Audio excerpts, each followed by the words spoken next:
Now, hello everyone, and welcome to this particular talk show where we're going to talk about, I would say, some interesting topics that I actually came across in a couple of my exploration of the internet, or I'll call it on YouTube. I highly recommend this particular channel called Star Talk, run by Neil deGrasse, really incredible astrophysicist talk show host, and he also collaborates with some other guy. I can't remember his name, but they bring up some nice, fascinating questions. I would say kudos to the great audience they have, kind of addressing some of the questions and how those relate to our daily life. And there's a specific video that I actually watched in the channel, and it relates to a specific question from a particular audience member saying that, hey, if you're looking at the periodic table, why is it not rectangle?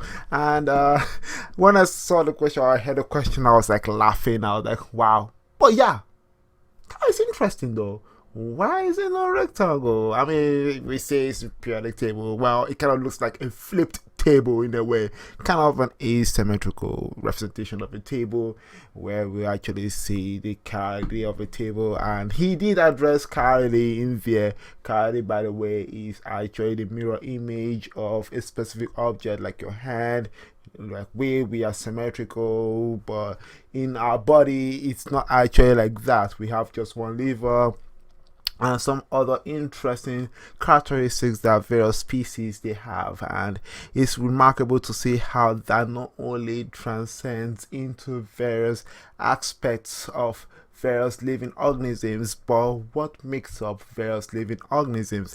And it's just incredible how he was actually able to touch a little bit on various aspects of asymmetry and how that kind of paints the real picture of how the periodic table is actually governed, or how various characteristics are actually revealed in the periodic table. And looking at those actually leads to the evolution of the periodic table, where various interesting scientists back in the day, and also Mendeleev, I believe he was able to bring the current periodic table to existence. But back then it was really like spiral in a way, circling round and round, and some others were kind of little bit of mislinks here and there and gaps here and there, which is really fascinating coming from various scientists. We just had like back then 60 elements approximately back then, but over the past couple of centuries we've actually grown past that, pretty much currently around 118, I believe,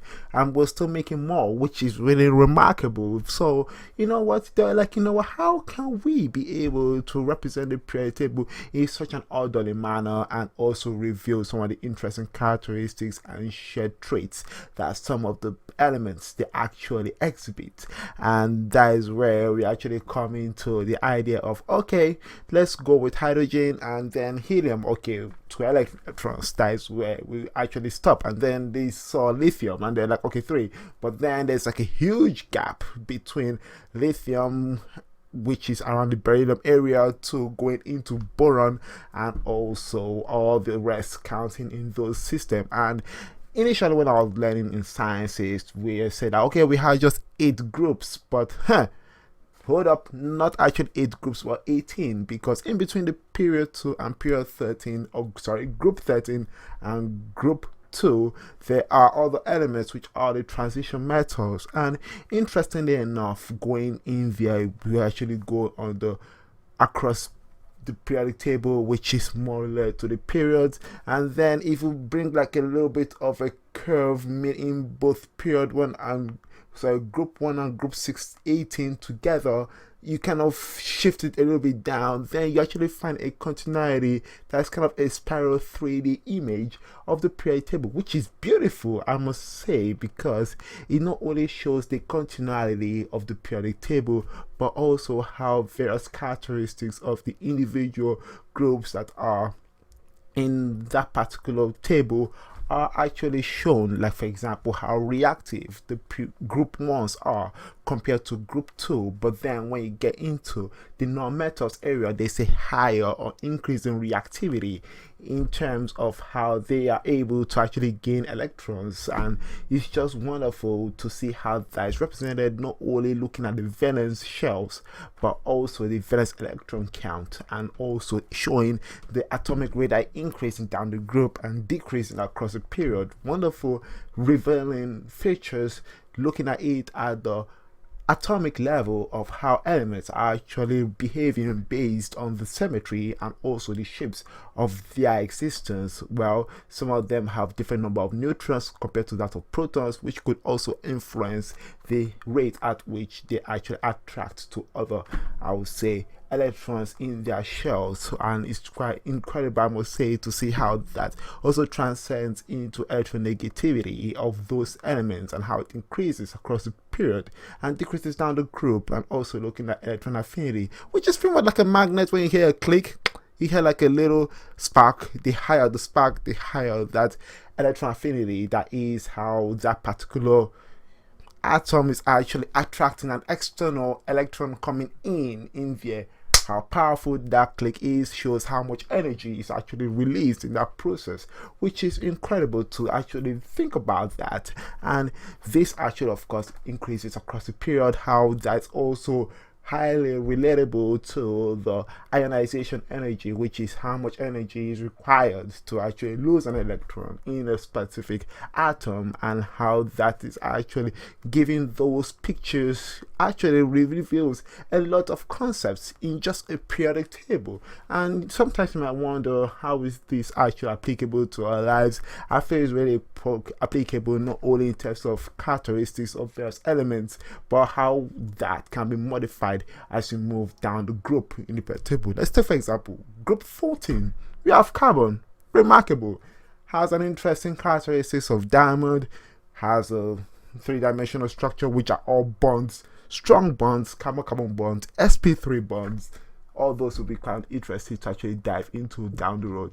But looking outside of that, it's just wonderful to see how that is similar in a way to silica, which is pretty much made up of silicon. And in that case, we actually know that, okay, sometimes we can use silicon for interesting chemistry or also applications, like for example using solar panels and how those actually influences silicon gels as well in various applications of that. And it's just wonderful to see how carbon, which we know to be a source of burning or breaking bonds, which releases sufficient amount of energy that we use in our cars, like for example hydrocarbons, and also creating synthetic products.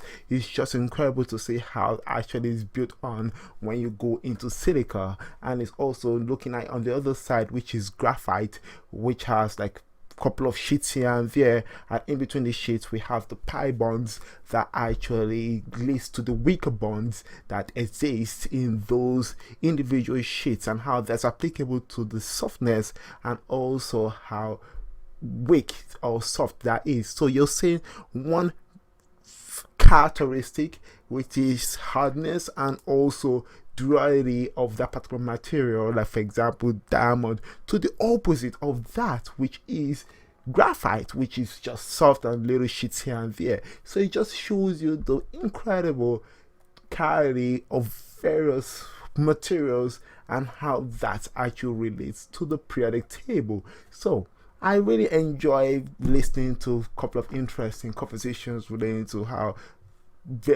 everyday science that we learn in school is applicable to the interesting environment that we are at, and also the critical thinking on how we can actually design more products based on simple chemistry or complex chemistry. All the same, please hit a comment down below. Let me hear your thoughts about the periodic table, and maybe I kind of mix up groups with period in terms of my conversations with you all. But if you can catch that, hit a comment and let me hear your thoughts about that. All the same, please hit the like, subscribe to this particular channel, Dajoemerit Science, where we're going to dive more into various questions, burning questions that will actually pave the path for interesting knowledge and big ideas in science. All the same, stay smart and believe in yourselves.